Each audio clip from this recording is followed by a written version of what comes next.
আহ, মা, ভাত হয়ে গেছে। এত গরমে আর বেশি কিছু রান্না করতে ভালো লাগছে না। একটু অল্প কিছুর মধ্যে কি করা যায় বলুন তো? কি?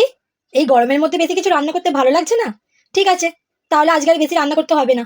আজকে অল্পই রান্না করো। হ্যাঁ, ফ্রিজে কাতলা মাছ রাখা আছে, বড় খোকার জন্য একটু পাতলা করে ঝোল করে দাও। আর ছোট খোকার জন্য একটু মুরগির মাংস কষা করে দাও।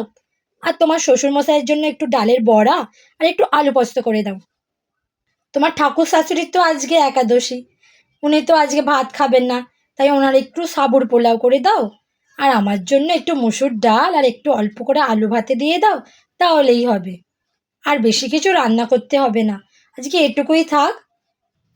তোমার দিকটাও তো বুঝতে হবে, এত গরমে রান্না করতে পারবে না বলছো, তাই এই অল্পই করো, আর বেশি কিছু করো না। ভালো লাগছে না? ঠিক আছে, তাহলে আজকের বেশি রান্না করতে হবে না, আজকে অল্পই রান্না করো। আচ্ছা মা, এটুকুই রান্না?